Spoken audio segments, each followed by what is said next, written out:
Olá pessoal, é interessante pensar a respeito da metafísica, né?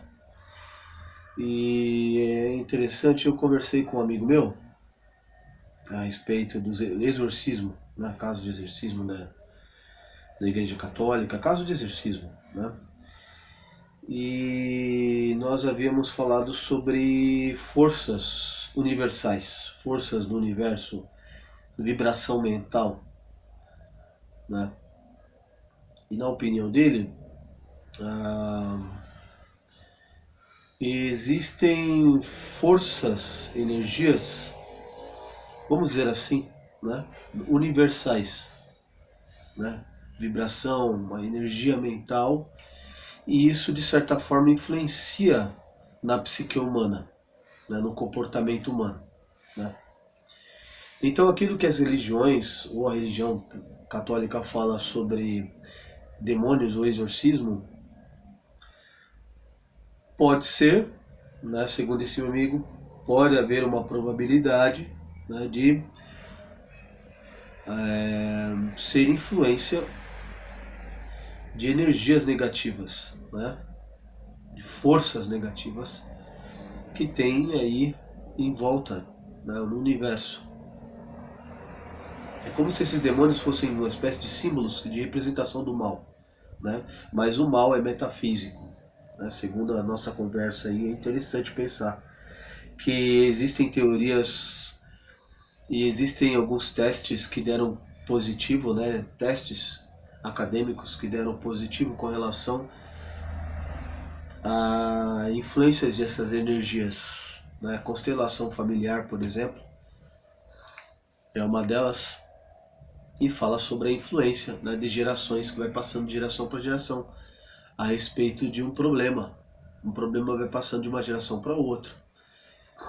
É interessante pensar assim, né?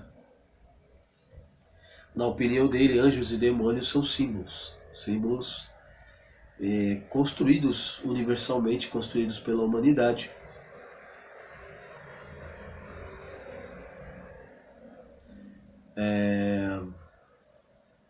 Se a gente pensar bem, o universo e o mundo é constituído basicamente também por energia. Nós temos energia, nós temos matéria, nós temos o tempo é relativo na filosofia, né? Energia, matéria, e temos o espaço. Temos o espaço, tempo, energia e matéria. Só que a gente não faz ideia aí, né, do todo. Né? O que a ciência consegue perceber é uma parte desse todo. Alguns mecanismos cerebrais. O cérebro não foi totalmente mapeado. Então a gente tenta aí, através da filosofia, através do questionamento, dar um certo avanço nessas questões metafísicas. Questões metafísicas, né?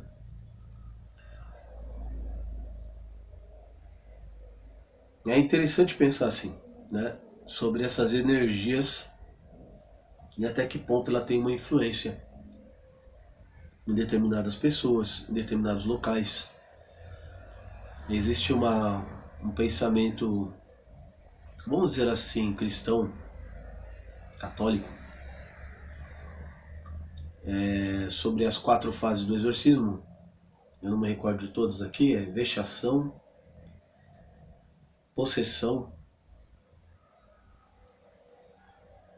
são vexação, possessão. Quando eu lembrar as 4 fases eu coloco aqui no vídeo, eu não estou lembrado agora de todas. Infestação, possessão, vexação, tem mais uma que eu não... Então, segundo esses pensamentos, essas teorias, é que infestação, possessão, vexação, ou está relacionado a um local que tem uma energia negativa, ou uma pessoa que está sob influência de uma força negativa, vamos dizer assim, uma energia negativa, vamos dizer assim, um objeto,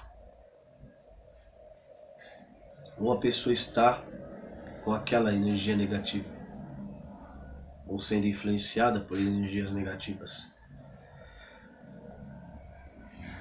Nós sabemos que os metais conduzem energia, são condutores de energia, assim como os místicos acreditam que os cristais são condutores de energia, algumas pedras também.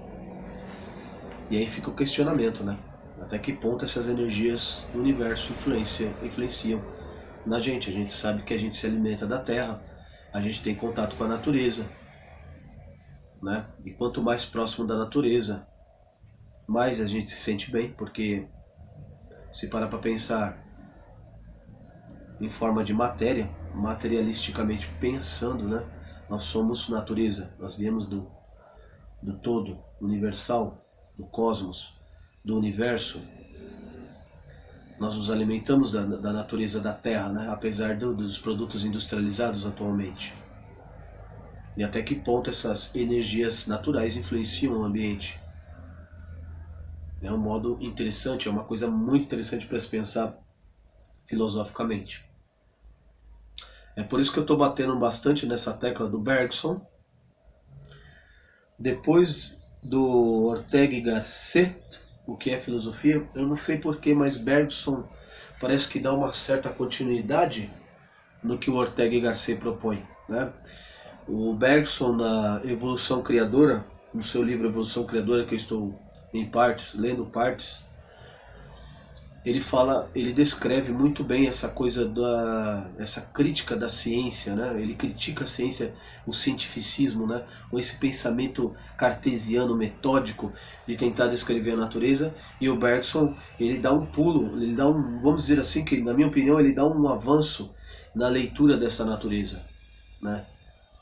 E como se dá essa evolução, essa relação do homem com a evolução, né? Dos vertebrados.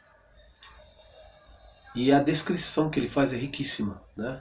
É uma forma de se pensar, uma forma de se descrever, e é como se ele continuasse mais ou menos aí, na minha concepção, aquilo que Ortega y Gasset, no livro que é Filosofia, tende a pensar a respeito da filosofia e seu papel no mundo e o seu entendimento com relação ao universo, o pensamento, a existência. Então, na minha opinião, o segundo livro mais importante aqui do canal, que me parece uma continuação assim indiretamente, né, inconscientemente talvez, do Ortega y Gasset, seja o Bergson, né, porque ele vai falar da natureza, vai falar sobre a ciência, sobre o cosmos, o universo, e esse assunto científico junto com o filosófico me interessa muito, e é o que ele une, né? O científico e o filosófico. A ciência nada mais é, né? Desculpem, a filosofia nada mais é do que um caminho, né? É um terreno que fica entre a ciência e a religião. Ele fica bem no meio ali. Enquanto a ciência tem seus conhecimentos muito importantes para o avanço da humanidade, através da química, da física, da medicina, a religião traz um certo conforto. Ela tenta ir além daquilo que não podemos conceber como ciência. E a filosofia fica bem no meio disso, né, tentando achar um ponto ou contraponto. E aí que é interessante esse caminho intermediário, pensar filosoficamente. É um esporte vigoroso, fortalecendo o que Ortega y Gasset disse, um esporte rigoroso, elástico. Uma vez Hannah Arendt perguntou para Heidegger se era possível ser filósofo, ensinar a ser filósofo. Ele disse que não. Ele disse que filosofia é um exercício solitário.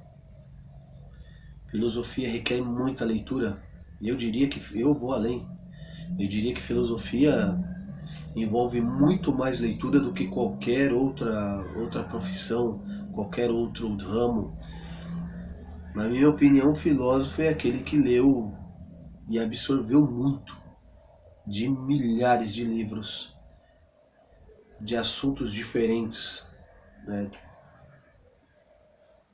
É aquele que leu muito história, leu muito psicologia, leu muito geografia, ciências políticas,